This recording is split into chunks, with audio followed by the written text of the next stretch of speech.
বলেন, ও পয়গম্বর, আমার মাও নাই, বাবাও নাই, অন্যায় তো করেছি, কিভাবে ক্ষমা চাই?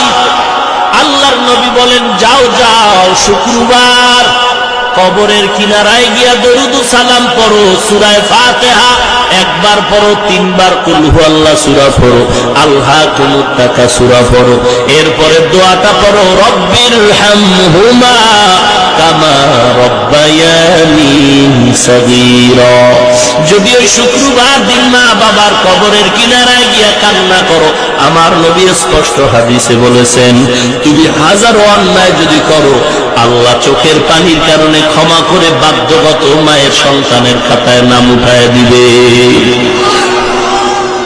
কি দুঃখ, কি দুঃখ গো! আজ এই বাংলার বাঙালি চালাক মুসলমান চান্দা উঠাইয়া, টাকা উঠাইয়া, ব্যানার টানায়া শাহজালালের দরবারে দৌড়ায়, শাহপরানের দরবারে দৌড়ায়, আমানত শাহর দরবারে যায়, অথচ বাড়ির দরজায় মা বাবার কবর, একবার মা বাবার কবরের জিয়ারতে গেলা না রে বাবা। শাহজালালের দরবারে গেলা, কি করলা? বন্ধু বান্ধব নিয়ে 5 দিন আড্ডা দিলা, নাচ গান দেখলা, 5 ওয়াক্ত নামাজ বা জামাতেও পড়লা না, কি হলো 5 দিন গিয়া? ওরে শাহজালালের ভক্ত তো হতে পারলি না। কে সে শাহজালাল? আল্লাহর মহব্বতে জীবনে বিবাহ করে নাই, অথচ তুমি ম্যাডামের তালে পড়ে রসুলের সুন্নতের জবাই দিলা। শাহজালালের জীবনের পাগড়ি খুলে নাই, মাথায় পাগড়ি, হাতে লাঠি আর তাসবিহ। ও শাহজালাল রহমাতুল্লাহ আলাইহির ভক্ত, বলো তোমার মাথায় টুপি কই, দাড়ি কই, পাগড়ি কই? আসলে তুমি শাহজালালের ভক্ত না। শাহজালালের ভক্ত যদি দাবি করে, আমরা দাড়িওয়ালা টুপিওয়ালারাই করতে পারি। তুমি টাকা উঠাইয়া ওখানে যাও, মা বাবার কবর জিয়ারত করলে যে তোমার গুনাহ মাফ হবে, রাসূলের হাদিস ভালো লাগে না? তুমি সেখানে যাও। মা বাবা তোমার কত আপন, অথচ সন্তান মা বাবারে কবরে রাইখা কত গুনার কাজ করে, বলে আরামে আছে। না রে বাবা না, বরং মা বাবার কবরে আযাব চলে যায়। ও সন্তান, এই মা বাবার কবরে কষ্ট দিও না রে সন্তান।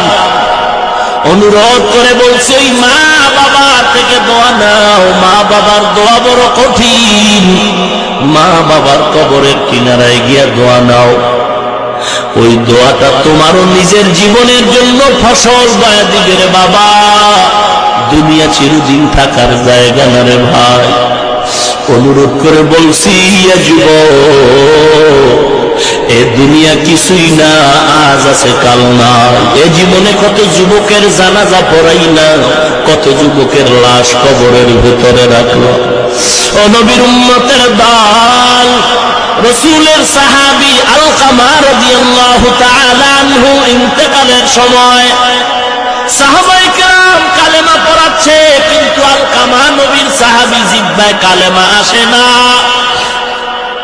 নবীজির কাছে খবর দেওয়ার পরে বলে, তার মা আছে কিনা? বলে আছে। বলে তার মাকে ডেকে দাঁড় করায় বলো, আলকামারে ক্ষমা করো। মা রাজি না। নবী এসে আলকামার মাকে বললেন, ও আলকামার মা, আলকামারে মাফ করে দেন, জিহ্বায় কালেমা আসে না ইন্তেকালের সময়। মা বলে, না না, আমি আমার সন্তানের ক্ষমা করব না। আল্লাহর নবী বলেন, আগুন জ্বালাও। ও সাহাবায়ে কেরাম আলকামারে আগুনের মধ্যে জ্বালায় দেই। আল্লাহর নবীর কথার পর আলকামার মা চোখের পানি ছেড়ে বলেন, পয়গম্বর, আমি ক্ষমা করে দিলাম, কারণ সন্তানের কষ্ট সহ্য করতে পারি না, আমি মাফ করে দিলাম। মা যখন কথাটা বলল, আলকামার জবানে কালেমা জারি হয়ে গেল।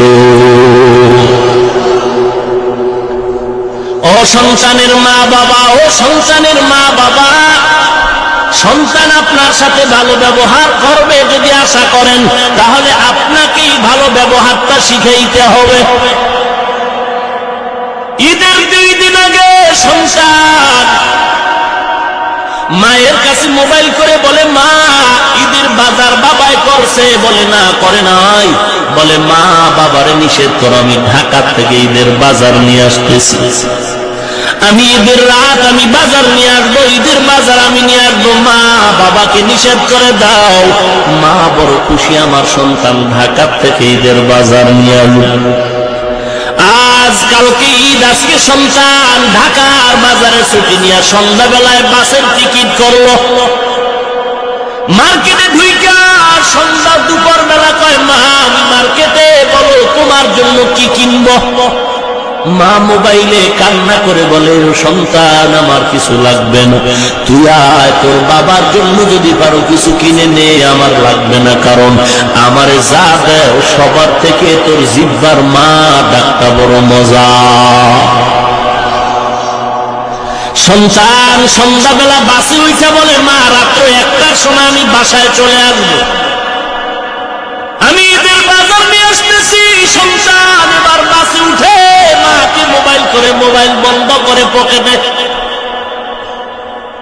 এবার মা আজকে রাতে ঘুমায় না, বাবায় খানা খেয়ে ঘুমায় গেল, মা বারবার ঘড়ির দিকে তাকায়। এ যুবক, মা বাবার ছিল না রে সন্তান। সন্তান মার কাছে বলল মা আমি 1টার সময় বাড়ি আসবো। মা তাকে ঘড়ির কাঁটা ঘুরে 12টায় চলে গেল, সন্তান 1 ঘন্টা পরে আসবে। মায়ের কানটা সোজা, আমার সন্তান এসে মা বলে ডাকবে, কলিজা ঠান্ডা। বাবায় ঘুমায় গেল, মা ঘুমায় না, ঘড়ির কাঁটা 1টা বেজে গেল, সন্তান আসবে, মা বড় খুশি। কিন্তু না, ঘড়ির কাঁটা ঘুরে ঘুরে 2টা বেজেছে। মা ভাবলেন হয়তো যানজটে পড়েছে, 2টা বাজলো, অসুবিধা নাই। কিন্তু না না, ঘড়ির কাঁটা যখন 3টা পেরিয়ে যায়, মায়ের দিলে কেমন যেন একটা আঘাত লাগলো, এত লেট হতে তো পারে না। এবার মা তার স্বামীকে ধাক্কা দিয়ে বলে ও স্বামী, সন্তানের একটু মোবাইল করে দেখো কোথায়। বাবাই ঘুম থেকে উঠে, বাবা সন্তানের মোবাইলে রিং করে, রিসিভ হয় না, কেটে যায়, আবার কল দেয়, আবার কেটে যায়, আবার কল করে, রিং হয়, রিসিভ হয় না, আবার কেটে যায়। কয়েকবার দেওয়ার পর বাবার দিলেও কেন যেন চিন্তা শুরু হয়ে গেল। কিছুক্ষণ পর মার চোখের পানিগুলো পড়া শুরু হয়ে গেল, কারণ মায়ের অন্তরে খবর, না জানি সন্তান কোনো বিপদে পড়েছে। এর সন্তান রাতের 3টা বাজে তুই মায়ের কাছে মোবাইল করে দেখবি, মা করে রাতের বেলা কল দিতে ধরো না, সকালে বলো ঘুমাইছি তার পাই না। আজকে গিয়া মায়ের মোবাইলে একটা কল দিয়া রাতের 3টা 4টায় পরীক্ষা করে দেখবি, মাকে মোবাইল করা মাত্র দেখবি মা কানে রিসিভ করে বলে বাবা কোথায়? ও মা তুমি কি ঘুমাও না? বলে হ্যাঁ ঘুমাইছি, তবে আমার কান সজাগ। মোবাইলের আওয়াজটা আমার ঘুমটাকে ভেঙে দিছে বাবা, কারণ যদিও ঘুমাই তবে তোর মায়া তোর মহব্বতে আমি সব সময় সজাগ। বাবায় মোবাইল করে পেল না, কিছুক্ষণ বাবা চিন্তায় চুপচাপ। হঠাৎ করে বাবা আবার যখন কল করেছে ধরে না, আবার কেটে গেল, কয়েকবার দেওয়ার পরে হঠাৎ করে মোবাইল রিসিভ হয়ে গেল।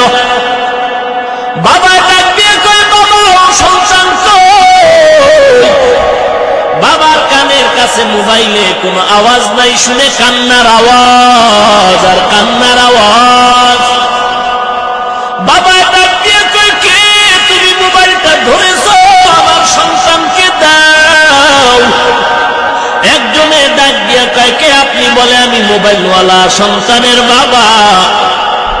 ডাক দিয়ে কয় বুড়া তুমি এখনো ঘরে ঘুমাও, তাড়াতাড়ি দৌড়াও, তোমার সন্তান সাদা